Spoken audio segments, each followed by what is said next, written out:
La proposition de loi qui nous est soumise aujourd'hui inscrit la lutte contre l'antisémitisme dans le fonctionnement même des établissements d'enseignement supérieur.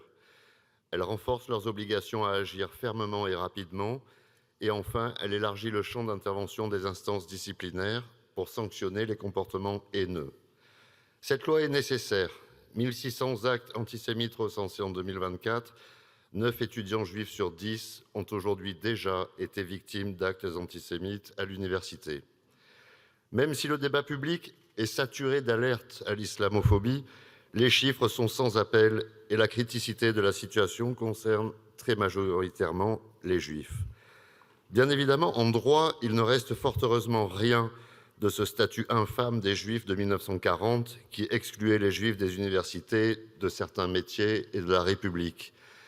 Mais dans les faits, dans la réalité du quotidien, combien d'étudiants juifs expulsés des amphithéâtres de Sciences Po, bousculés, isolés, intimidés? Combien d'agressions physiques, combien d'insultes et de regards haineux? L'antisémitisme a muté comme un virus, de retour dans sa version décomplexée, masquée sous le voile trompeur de l'antisionisme. L'antisémitisme est maintenant un symptôme rarement isolé.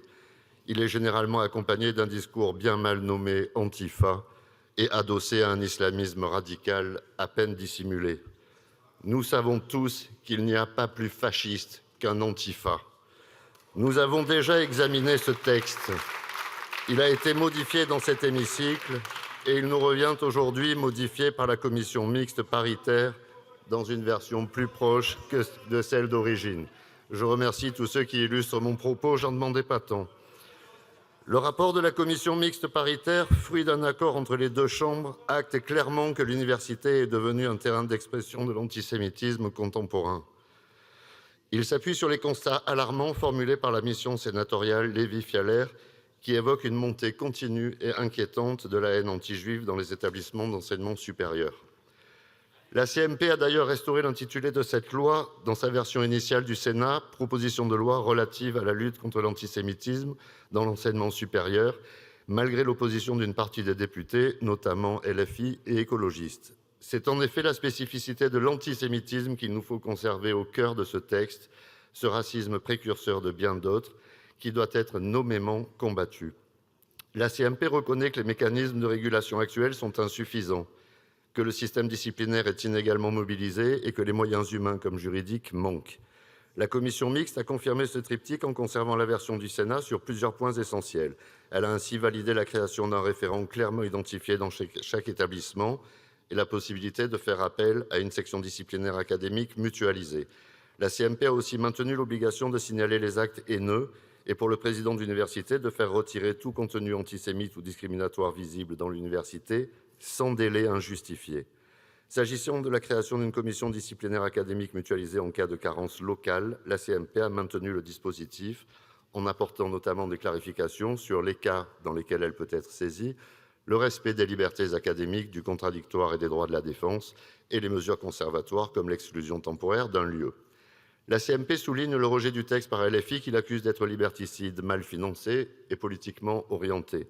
À l'inverse, les rapporteurs affirment qu'il s'agit d'un texte républicain et équilibré. La CMP, par son travail de conciliation, a su éviter à la fois l'inaction et l'excès. Elle propose un texte juste, ciblé mais ferme, qui viendra en appui de notre loi fondamentale en son article 1er de notre Constitution. La France est une république indivisible, laïque, démocratique et sociale.